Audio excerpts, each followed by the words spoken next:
All right, it is week 4. The Bengals still looking for that first win. We are less than an hour from kickoff, and this is the Cincy Jungle Orange and Black Insider virtual tailgating pregame show, the longest title on YouTube, probably.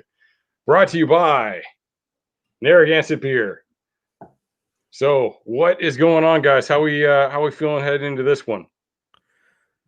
Oh man, I think I've hit a wall of just the Bengals and the entire league on its head right now. I guess it's a mini miracle that there are games being played, and as long as that's happening, I guess we gotta just chug through this.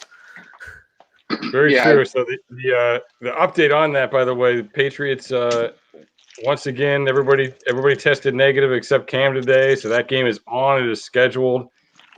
Patriots at Chiefs is going to happen Monday at 7, and then they're kicking the other Monday night game back. I think like an hour from when it originally was. So that game is happening. We've just got one game that is postponed. Set your fantasy rosters accordingly. Anthony, opening thoughts. Opening thoughts on the Jaguars game, or were you talking Just in about general, Where are you at, my man? Where are you at mentally? guys, mornings are a little messy for him Sunday morning, so I am, just doing the dad thing, doing all kinds of different things. But like John said, heads at a weird spot based on some news, and of course, just some late injury news with the Bengals too. So that's kind of interesting. What seemed like a really solid game outlook for the Bengals is now kind of getting a little cloudier as we go later in the week, which is interesting. Yeah, definitely. This week was crazy. There's a lot of, this seemed like a game that was a winnable game. The injuries are really mounting up, and once again, it seems to happen all the time with this team. We're just hitting that wall where the injuries are there, and you have too many players that are adequate starters who really should be high level backups. And when you're losing guys like that, what do their backups look like? I think the offensive line is a great example. Like so many people calling for Bobby Hart, cut Bobby Hart, bench Bobby Hart. What's the alternative? Because there isn't a better alternative on this team. We already saw Fred Johnson at right guard. I don't want to see him at right tackle right now. With Xavier Su'a-Filo, I mean that's the same sort of situation where he's not. He wasn't a high priority free agent. He started some games in Dallas last year because of injury, but he's not really an NFL starter, and he would have been okay at that position. But when you lose that guy, and you're already starting a guy that you shouldn't be starting, you're going to see the problems with depth emerge pretty quickly with that. Yeah, I think most people's frustration is the fact that they can't solve these problems now because these were problems that should have been addressed months ago, either in free agency or more aggressively in the draft. I think that the more that we see this week in, week out, the more I think the question has to become how soon are we going to see Hakeem Adeniji at either right guard or right tackle spot? Because like you said, it's probably not the most optimal thing to put Fred Johnson at right tackle right now based off how he was playing.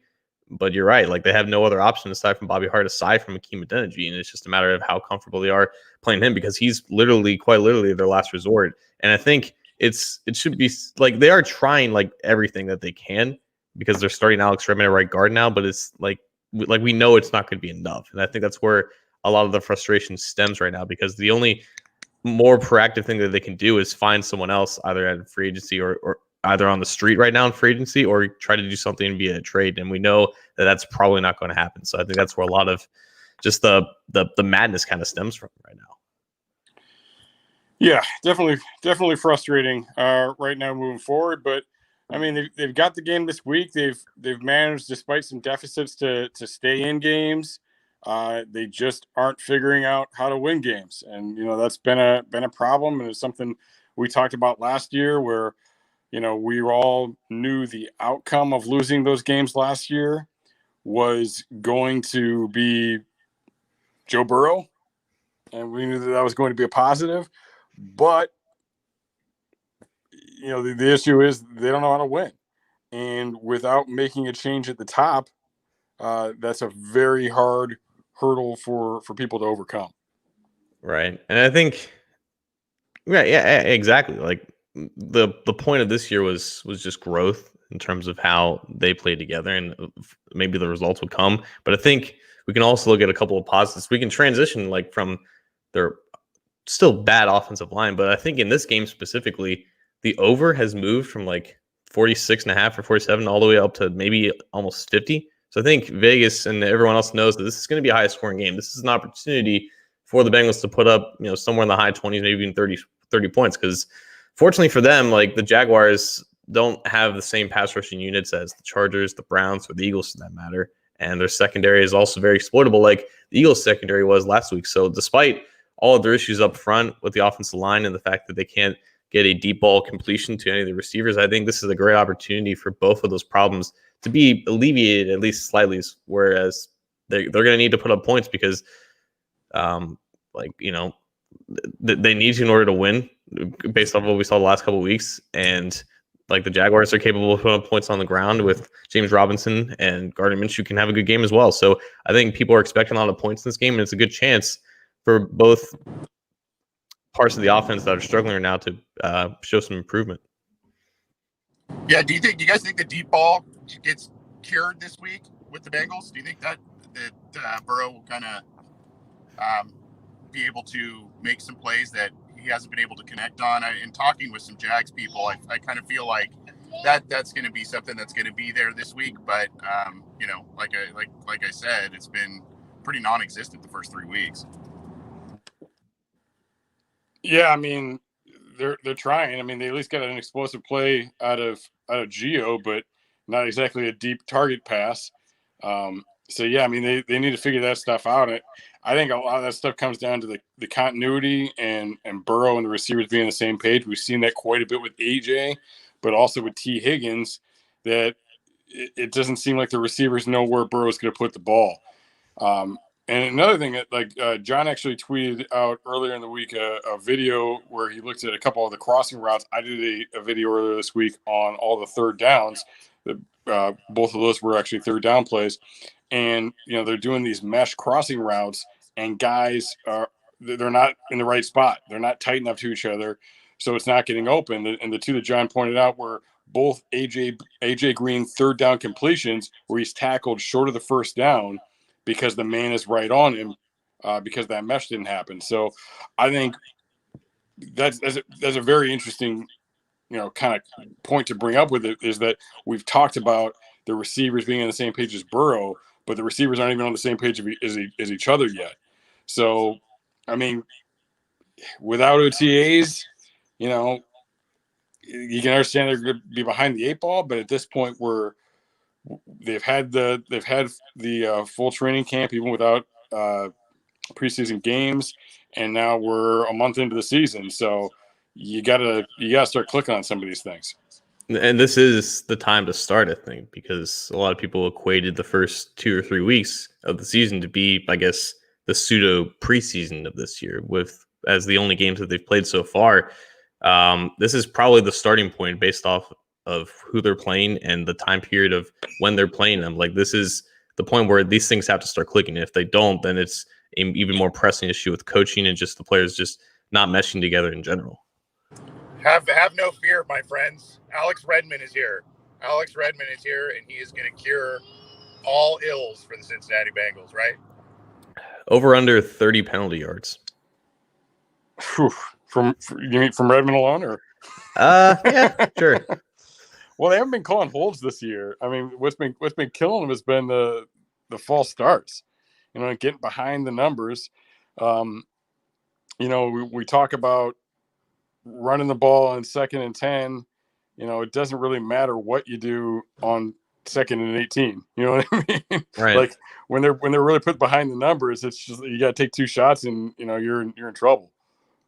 But Matt, I wanted to ask you this because we've been seeing a lot of quotes about Taylor, not necessarily putting a lot of blame on Burrow, but making an emphasis that some of the sacks are on him and he has to do a better job of avoiding hits. And I think a lot of fans have taken that as like him taking shots at Burrow, but I think it leads to a more important point. Whereas if this running game is going to continue to have negative plays and the offensive line is just going to naturally give up pressures, is it justifiable that there is more pressure on Burrow to not only connect on some of these plays that he's been missing, but also to minimize the amount of hits that he's taking? Because like these hits are going to come regardless if he doesn't have these spectacular plays where he's creating out of structure. Like, is it fair to put some of it on him to avoid some of these things where it's not just Taylor just putting too much blame on Burrow in general?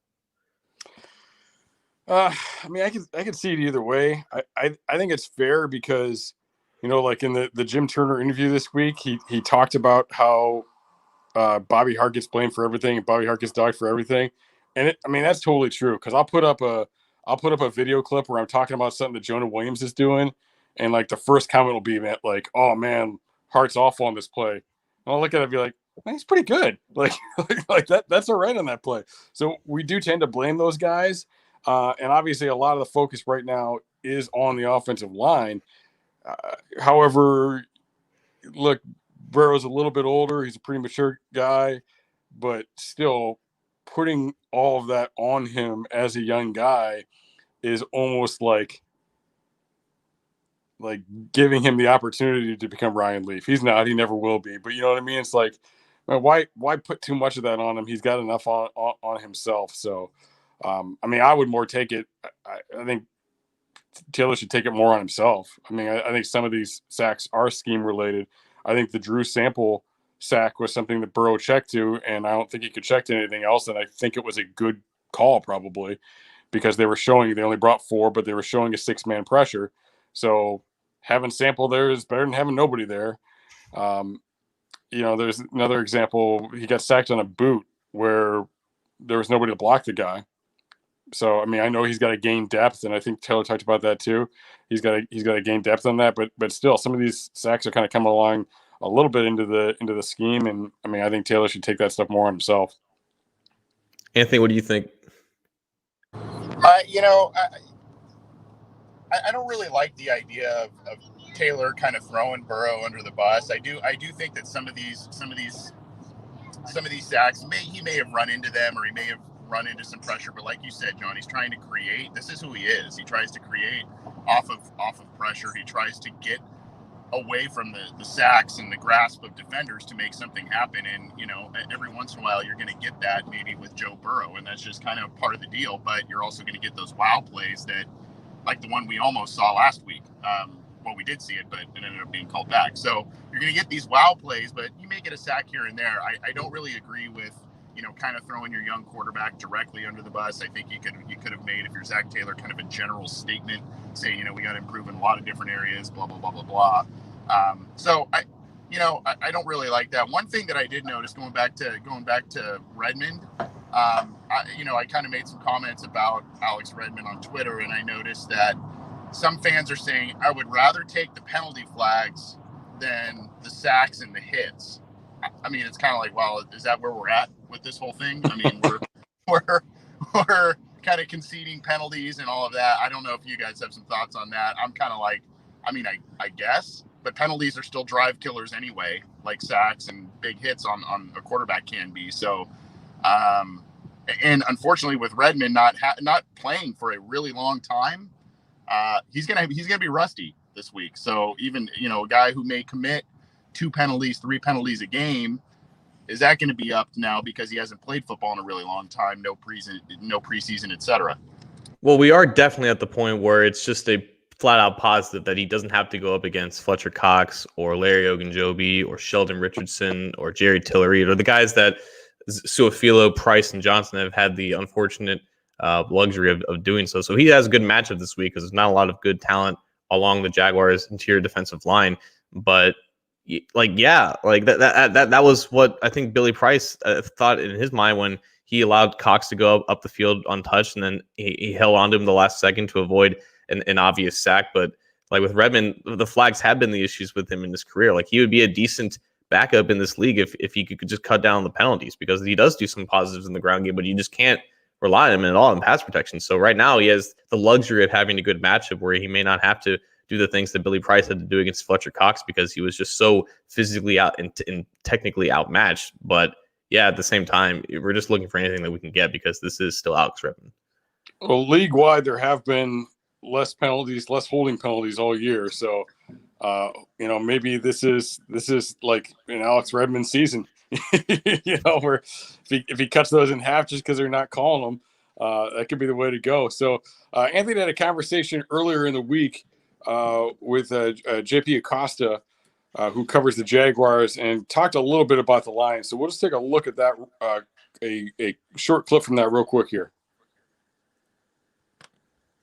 Different areas we can point to. The quarterbacks, of course, in this one, 2 young guys and a little bit of wild card players. For both teams, I think it's going to come down to obviously how those 2 play. But what are some maybe 1 or 2 big keys to this game, maybe even specific keys to this game, or intricate keys to this game that you see will be the determining factors on Sunday? So on Sunday, I think one of the big keys to the game is definitely going to be pass protection. If the Bengals cannot contain Josh Allen, who is beginning this close, he's always getting there. He's always getting pressure, but he's never closing. If Josh Allen starts getting loose, starts getting sacks, it's going to be a long night for that Cincinnati offensive line, especially with K'Lavon Chaisson coming off the edge, DeJuan Smoot, who can bring pass rush energy. So if that offensive line doesn't hold up, then I think Joe Burrow's in for a long night. On the Jaguar side of the ball, if they can run the ball effectively and stay ahead of the chains, then they're going to be playing with a lead. Because with James Robinson running the ball the way he has, they're going to increase his workload. They'll be able to run their offense, which is run the ball, quick intermediate passes, and they're going to hold the ball for a long time, try and get that young Jacksonville defense to kind of get acclimated, get used to playing in Cincinnati and getting some rest, essentially. So I think the offensive and defensive lines are definitely going to be important.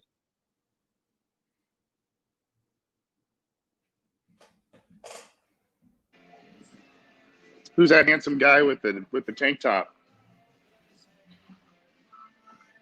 Oh, he's muted. But I think that's you.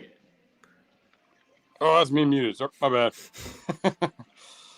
So, that cuts down to it. And obviously the line's been the problem for the Bengals the whole season.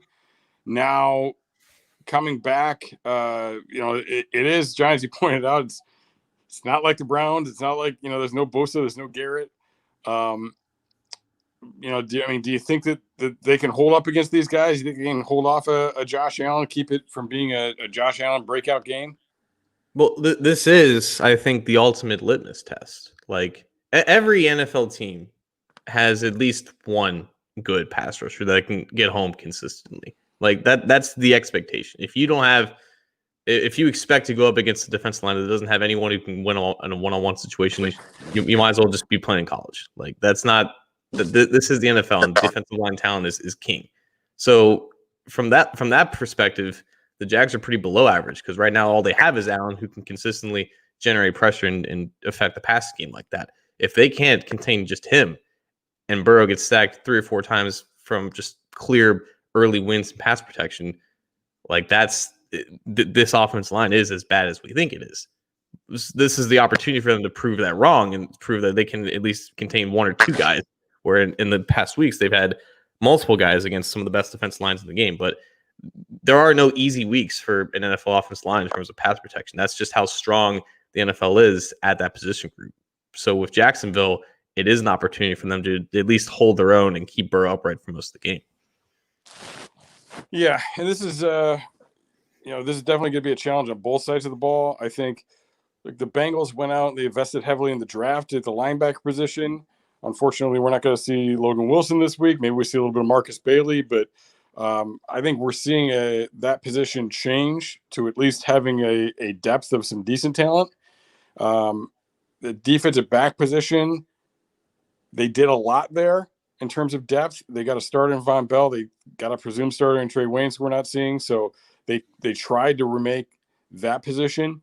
And I think it's pretty clear from the way the first 3 weeks have gone that next season it needs to be O-line, D-line. Like like depth and talent at those positions. You know, the Bengals, they need a different right tackle. And, you know, Bobby Hart's what it's going to be for now because that's the best they can do for right now. But they need to invest and go out and find that guy and find another guard, at least one other guard. And they need to find another pass rusher because, I mean, right now, Carlos can't be playing the role he's playing. I'm not saying he can't still play a role. I mean, I feel like they should be flipping that and playing Lawson more often and maybe Dunlap in more of the reserve role. But I mean, they're not getting it done with this group right now. That's a good point. This is the Cincy Jungle pregame virtual tailgate sponsored by our friends at Narragansett Beer. Matt, I kind of want to stick on the defensive side here. We have an injury with Mackenzie Alexander. He's going to be out for this game. They are moving Darius Phillips inside to the slot cornerback position and moving LaShawn Sims to the outside cornerback position where Darius Phillips has been for the past 3 weeks. And with Logan Wilson now, like you said, they might have some choices and different options to go to on some of their nickel packages and potentially even a dime package as well. Like last week, Sean Williams was active, but he didn't play a snap on defense. Do you think that changes this week? Maybe you have Williams in there as the third safety in some of their big nickel looks, and maybe have him and Akeem Davis-Gaither or Jermaine Pratt as the lone linebacker. Do you think Williams gets implemented more in the defense with both Williams and Alexander out or Wilson out? Yeah, I mean, I would love to see Bailey get some time, but it's going to be his first game, so I don't know if he can, and be the force they need him to be.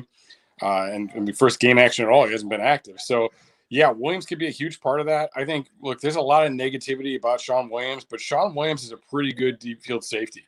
He is not very good at the underneath stuff that Bell is excellent at. So I think bringing him in, using him as a deep field safety and playing Bell more in that hybrid linebacker role could be a real positive. And, you know, as we look at that, look, the blown coverage right before halftime last week, Mackenzie Alexander was the deep field safety, right? And he lined up at nickel, but he was the cover 2 safety on that play. And I think a big part of the reason why that happened and why they were doing that is because they like him better in deep field coverage than they like Von Bell. So now with Alexander out, I think you're going to see that big dime stuff, and Sean Williams will be that guy. I'm excited to see LaShawn Sims because I thought in a limited role last week he did pretty well, and I have not been overly thrilled about Darius Phillips and his performance. I just feel like he's a step short of making the play a lot, he's a little banged up too, so that could be what's going on. But I'm excited to see LaShawn Simmons. I think Darius Phillips, you get a good pass game guy, going to be a loss in the run game. And it's going to be interesting to see how they match up on Tyler Eifert. I mean, this could be the week to stream Tyler Eifert in fantasy if you got an injury. There's been a lot of injuries out there. All right, so we're actually going to shift right now. We're going to go live into Paul Brown Stadium on the Narragansett fan hotline, and we have got Bengals captain and Jess live from inside the stadium. Hey, little technical difficulty. I forgot my earpiece, so I've got Jess listening. So if you have questions, he is going to then, small delay, tell me what you told me. So for now. Wow. Just wow. Yeah. What's the atmosphere like there? It just feels like it's like the beginning of a preseason game.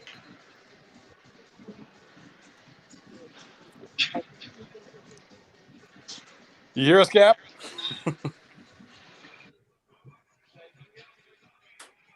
Well, we had to know the stadium Wi-Fi might be a bit shaky, so. That is quite the mess, though. Hey, atmosphere is pretty amazing. You know, we got fans in the stands. Everybody is excited to be here. I think they've done a really good job with the protocols. There's stickers on the floor everywhere as far as reminding people to socially distance. I have seen people come around cleaning the rails, the handrails, 2 or 3 times already. They've got the seats any seats that are not available. They've got them zip tied, so you literally you can't sit there. You've got to stay in your assigned seat. They've done a really good job. The players seem to be really happy to have us here. I've yelled at a lot of guys. You know, they're looking up. They're waving, clapping. I already got called out by from Carlos Dunlap. He asked to see the jersey. He saw the 9. Unfortunately, I don't have the 6 with me. He shook his head and laughed, and I said, you know what? This one game, I got to introduce Burrow. I got to wear number 9 this one. Then the rest of the way, it's going to be 96. So we're feeling good. We're hoping the extra fan energy brings this W today. I'm sure there are quite a few number 9 jerseys in the stands there. So what's the seating like? Are you essentially moved back 8 rows back with the things tarped off, or are you in like the same seats that you were in originally? So just maybe I can show you. My feet, and then up. So I sit 158 row 2. We are in 158, and because of my lack of seniority, I'm in row 10. So you know what? It's really trying to get better lighting here. It's really not that bad. Especially considering the fact we were worried we would not have football, or at least with fans. I'm thrilled with these seats because of the tarp. There's nobody in front of us, so that's a good little bonus, unexpected bonus. Hey, Cap, it's Anthony. How are you, man? Good. How are you, buddy? Good to have you joining us. Did you give my cardboard cutout a high five? Were you able to do that? You know, we sneaked over there a little bit. We couldn't get to everybody, but we saw the Burrow Spirits wanted to get a picture over there. And it was funny because security went over there to talk to them and then realized who they were and backed off. Did you see around? Were you able to kind of check out where you were and everything? Yeah. We went down there real quickly because some of the photographers on the field asked to get a picture of us with our cutouts. So we ran down there and, got that real quick. So I got to ask, and yeah, I'm sure you've told this story a bunch of times, but where did you come up with the costume, and this persona? Because it's awesome, and obviously you got a huge Bengals following. So I don't know that I've ever heard the full story, but they must be taking the field.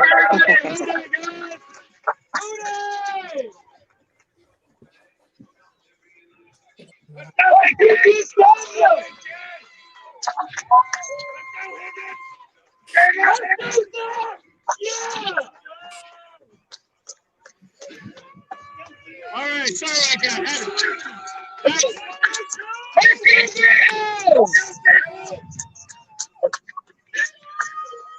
Heading back in. All right, so I grew up in Beer to be taken more seriously. Man, he is in a war zone. That's with those 6,000 people. Let's go,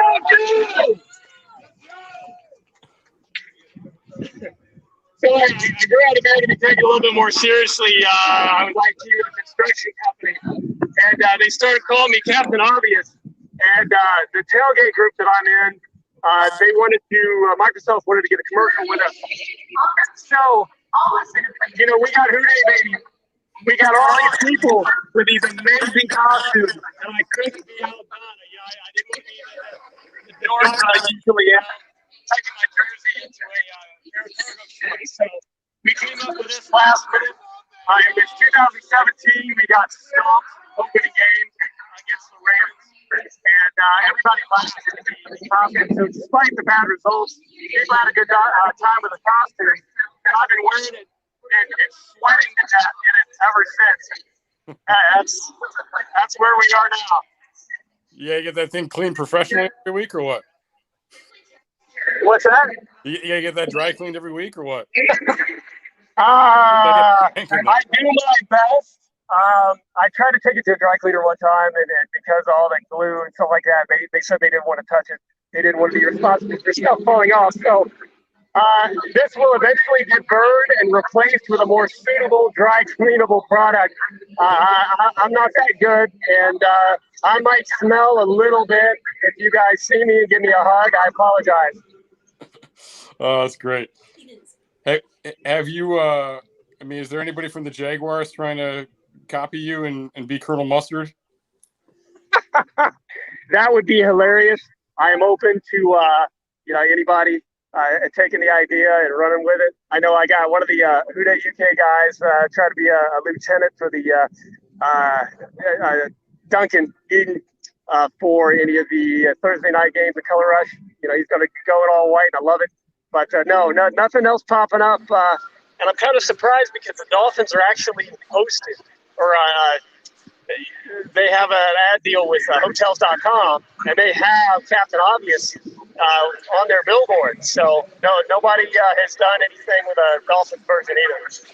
Cap, what's yours and Jess's outlook on this team at 0-2-1? You're one of the more positive voices out there for fans and stuff. I guess I'm kind of wondering what your take is on this team start. I think, we figured growing pains would be seen. I don't know that a lot of us expected 0-2-1, but I don't know. What do you think of this team, what you're seeing, and the outlook going forward for the rest of the year? I appreciate you saying positive. I've been called worse. I really did think that we had a chance at a playoff with a little bit of luck and health. I don't think that we've seen enough injuries to blame that. I still think we're relatively healthy, but it's not been working out like we thought. I looked at the offensive line improvement at the end of the year, and I totally could see where somebody would think. I thought that they could at least continue that, especially adding Jonah. That has not happened. This is not what I expected to start out. So I'm thinking less about the playoffs and more about protecting Joe, seeing growth on the offensive line, seeing that the coaching staff can adapt to what's going on right now with the team.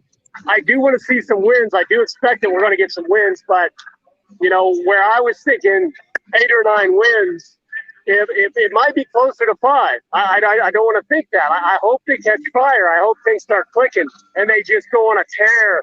Burrow just takes over starting the day. But you see my tweet. I do think I'm still optimistic because I have to acknowledge the problems of the offensive line. But at the same time, I do think that we can fix it. I'm not the doom and gloom. A few of the fans out there say it'll never get fixed. We've always given our QBs good lines. Andy, they dismantled it and didn't build it back up. But I think they see what they have in Burrow, and I think they're going to make that a priority, even if they misjudged where they might have been this offseason. We saw the team look like they were going back to the locker room a second ago. I believe right where you're at there is where the defensive line does their warm-ups. You mentioned injured players. Did Gino come out with that group for warm-ups? To be honest, I didn't see. I saw Freedom out here. I didn't see Gino.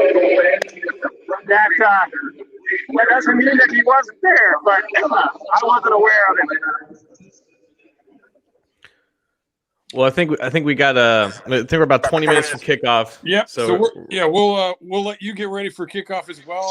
What's his prediction? Yeah, that's what we're gonna get to. Hey, you know me, I'm gonna be a homer. 28-21 Bengals. Yeah, I like it. That's some good defense too. Hey, it sounds reasonable. Appreciate it, Cap. You have a good one, man. Stay safe. Hey, sorry about the technical difficulties. Thank you guys so much for having me on. We'll get you on again, man. All right. So Bengals captain live from Paul Brown Stadium. One of the first who is going to see Joe Burrow live playing real game action for the Bengals. One of the select 6,000. So there we have it. So we're getting close. We're about 20 minutes from kickoff. That was Bengals captain on the Narragansett fan hotline once again. Hey, we've got some tweets out there where we mentioned Narragansett any of those tweets you see, you like it, you retweet it, and you importantly follow Narragansett. You will be entered into our giveaways. So definitely follow our sponsor, Narragansett, if you are interacting with those tweets for an opportunity to win a giveaway.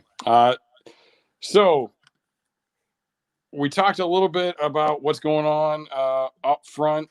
Now with the receiver position, we talked about lack of cohesiveness. I mean, from what you're seeing on film, John, do you think guys are getting open for the most part, or Burrow just doesn't have the time? He's just not seeing them.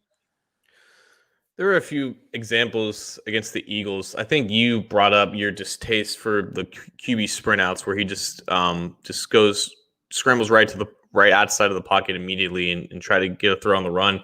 Some of those route concepts that they were doing with those types of plays, they just weren't innovative. Like they were just all towards the same side of the field, but they weren't creating enough space in terms of levels where they can get any spacing in whatever zone or coverage that the Eagles were playing. There is, for some of those plays where they're trying to get Burrow out of the pocket and minimize the protection issues, I think that they're not giving Burrow a chance to find an open guy, and they're not giving receivers opportunities to find soft spots in the zones.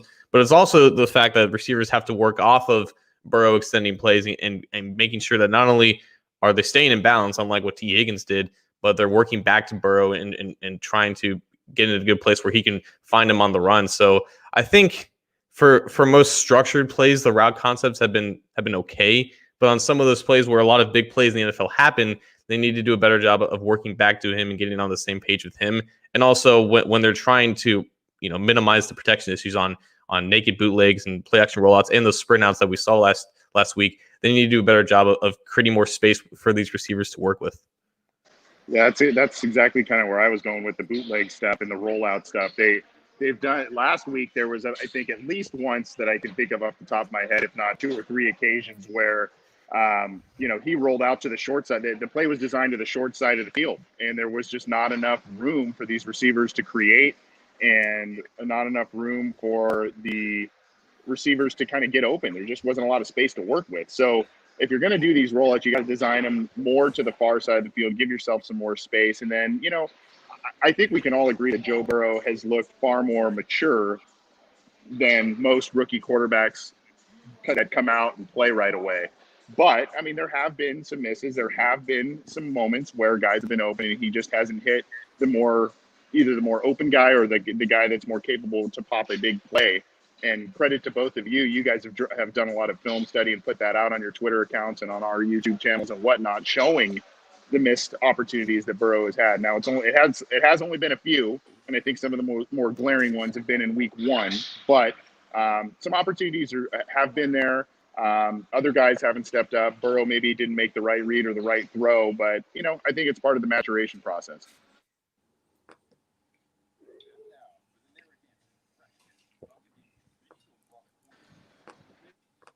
Is that on the screen or what? That was supposed to be a screenshot. It didn't even show up on the screen, though, did it? I heard it, though. Oh, I know what happened because I'm on my phone, not my computer. It's screwing me all up. So, hey, I did tweet that out, though, too. So I was just going to show that Auden Tate catch in the sideline. That was a great one. Burrow was scrambling. They brought the corner blitz, and Burrow stepped underneath it. The guy's unaccounted for, unblocked. I mean, probably could have seen him, but he's unblocked, and they get out there, and Auden Tate makes a play. So John Ross, once again, inactive, and we've got Tate out there making plays when he's active. So, I mean, that's definitely a good sign. On that note, there's been a lot of complaints on social media today about why is Alex Erickson active and John Ross is not. John, you have any thoughts on that? Wow, I completely misread the inactives report. I did not know John Ross is inactive again. So that means who isn't? What the hell? Oh man, I totally screwed that up on the website. Yeah, that sucks for John Ross who apparently was getting praised by Zach Taylor. Oh God, I'm the biggest idiot in the world. Yeah, apparently John Ross had a good week in practice, but I mean, if it doesn't happen on the field, then it's hard for him to get those chances now that he isn't, performing up to his potential in the role that they're asking him to do. So, like I think Tate did a couple of good things against the Eagles, like you said on that one play where he kind of found Burrow scrambling out of the pocket and made sure they stayed in bounds, made a good play. They force-fed him in the red zone a little bit too. I think he got one pass interference call his way, but there were two red zone fades towards the corner post or the corner pylon where it was just either miscommunication with Burrow or he just wasn't gaining any separation on him. So yeah, I think there are ways to implement Tate in the offense, but it can't always be force-fed like that, even if he does have a size advantage on most of the cornerbacks. So again, this is the weak secondary for the Jaguars, and they can end up doing some good things in the passing game, especially vertical-wise. But yeah, it is unfortunate for Ross that even despite whatever progress he makes on the practice field, it's just hard for him to break into this receiving group with him not performing on the field. My take, I've always been a guy, and I understand team standpoints of not wanting to get your electric guys hurt. I go back to Reggie Bush, right? And what the Saints did with him, even though he wasn't the most effective running back because of injuries in the NFL, I go back to what they did. They let him as a rookie and early in his career return punts, and he had some success with it. And I'm kind of the mindset now with Ross in the Ross Erickson debate. It's kind of like, well, if you're not going to use Ross on offense, he does have a history in college, a successful history somewhat of returning kicks and punts. Why not give him a shot? Why not give him a shot? Now, we're not there every day in practice, so we don't know if they've given him a shot and he's given him a reason to distrust him in that role. But you think that elusiveness, that speed, I don't know. I mean, you got to try and make something work with this guy. Former top 10 pick, and now he's just inactive 2 games in a row, healthy scratch, and now it's looking like just a total bust of a pick. So that would be one thing I would be interested for the Bengals to try out, especially when you're 0-2-1. I mean, what are you really losing at this point, except more games? So, I mean, I know it's kind of pie in the sky thinking, but it also may be pointing to some creativity by the coaching staff and saying, hey, we need a spark somewhere. And they already have it on the kickoff returns with Brandon Wilson.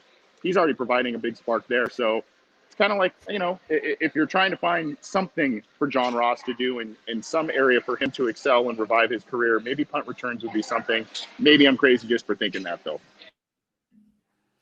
Yeah, I mean, it comes down to trust. And I think that's why I think we'd all love to see Darius Phillips back there. And you see Brandon Wilson returning kickoffs, and, he led the league last year.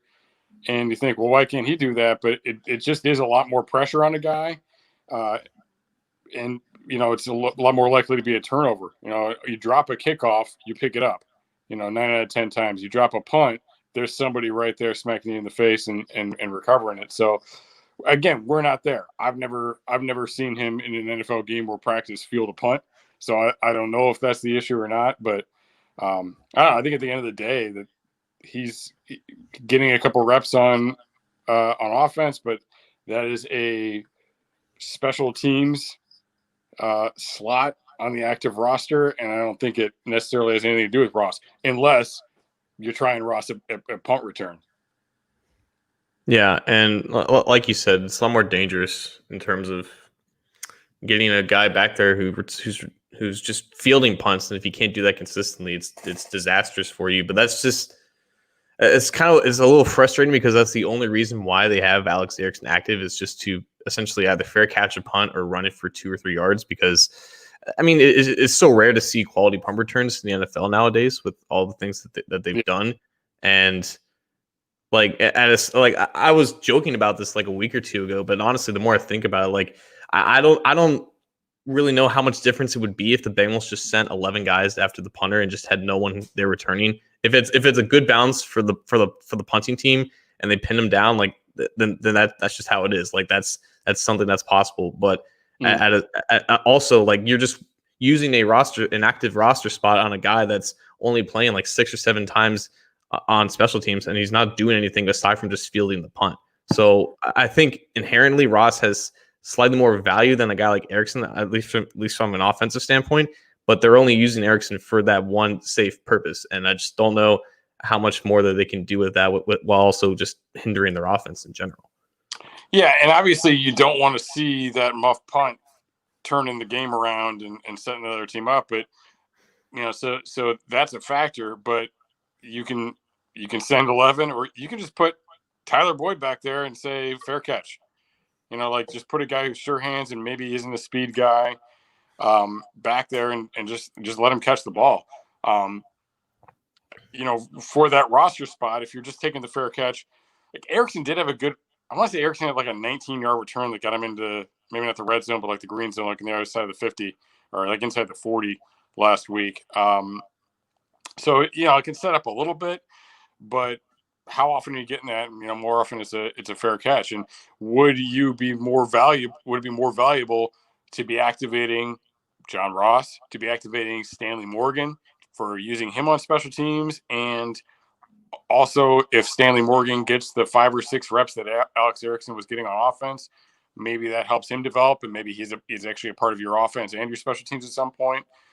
There's a finite number of roster spots, there's a finite number of reps, and you got to figure out how you're using them best, not only for now, but for the future, and how you're developing these guys. Twan Davis is right. We'll never see another Devin Hester at punt return, probably. Like that's just a one in a generation player. I feel like back in the Hester days, the Dante Hall days, I feel like there weren't as many block in the back, low block type penalties. I mean, that's what really sucks. And I mean, I understand the NFL did these things because of safety, but the NFL made a lot of rules that made it really hard to return kicks and punts for touchdowns, which kind of sucks because it was such an exciting play that we just don't see that much anymore. Kickoff's a little bit different, but you're absolutely right. You said it before. You don't see punts go to the house that much. The defense is just on you way too fast. It takes a colossal screw up for you to really be able to do it. But that's also a thing. Like the Chiefs were beating the Ravens handily, and the only reason why the Ravens were kind of in that game towards the end was they had a kickoff return for a touchdown, which is just the rarest commodity in the NFL right now. So it can't happen, but it's not something you can count on. Yeah, absolutely. And what are we looking at with Erickson? We're looking at a reliable punt returner who gets some good returns sometimes, not just fair catching. But we're not really seeing a home run hitter. But maybe we would have in John Ross. Maybe we would have in Darius Phillips, who played at a mid-major college, but was absurd returning kickoffs. He didn't return a lot of punts. He only started returning punts towards the end of his career in college, probably because they didn't trust him there either right away. So just kind of shows you how those things work. But so we're rolling here. We've got about 8 minutes until kickoff here on the Narragansett virtual tailgate. So we'll kind of start to wrap some things up. We talked about fantasy football a little bit earlier. So Mixon is playing. The Patriots-Chiefs game looks like it's going to happen Monday night, so check the rules of your fantasy league. But my Yahoo League said that if they play Monday or Tuesday, it'll count towards week 4. So, make those whatever adjustments you need to make in the next 8 minutes here. Anthony, what's your prediction for today? Score prediction? Yeah, what do you got? I will say I initially had on our Wednesday show 31-20 Bengals. I with all the injuries that came up late this week, I altered it a little bit. So I think I went in my game preview 35-26 because it has to be 8 or more points, right? They can't win one possession games. So I think I went real sarcastic with my. Well, Anthony's frozen. I don't know how you get to 26 points exactly, but I know you get to 35 by not kicking field goals. And honestly, if they win a game and don't kick field goals, I'm not sure which I'm happier about. Like the important red zone all the time, or the fact that they won the game. So that'd be awesome. John, what do you think? I think this game's going to be the total of the game is going to be in the 50s. I think both teams are going to score multiple touchdowns. I don't see the Bengals having a good time stopping the Jaguars running game. The Jaguars are getting DJ Chark back at the receiver position, so I think Minshew's going to have some success in generating some explosive plays.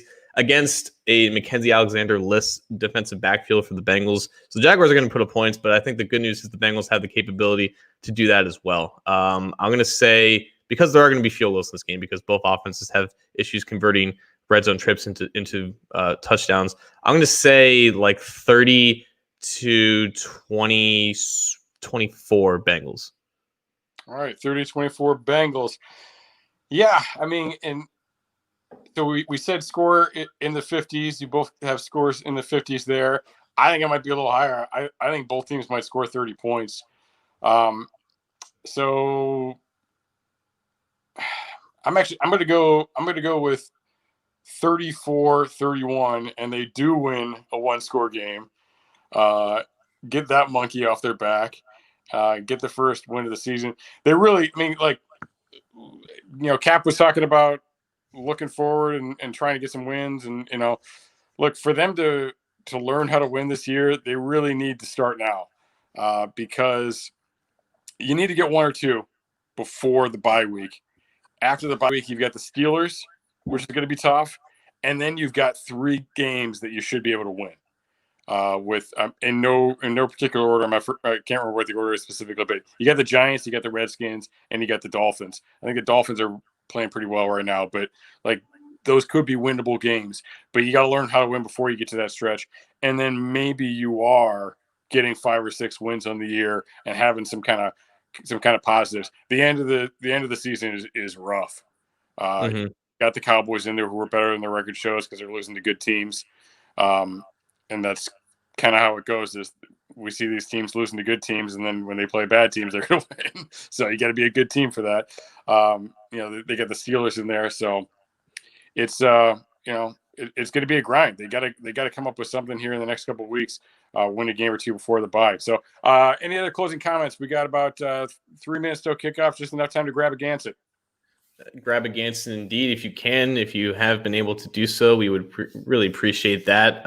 Big thanks to Narragansett for sponsoring our podcast channel and this pregame show in general. Matt has done a fantastic job of commanding this weekly thing, and we're 4 weeks into this now. So if you guys have any feedback on what you would like us to do more, or what has been working, what hasn't been working, feel free to reach out to us. But I think so far it's gone pretty well, and thank you guys for tuning in and checking us out. Absolutely. Follow Narragansett on Twitter. Tell them how much you like the show, and check out Anthony afterwards for the post-game show. And Anthony's please do. All right. Well, grab a Gansett, pull up the game, and we'll see you. Well, Anthony will see you after the game. Thanks for joining us today. Thanks, guys.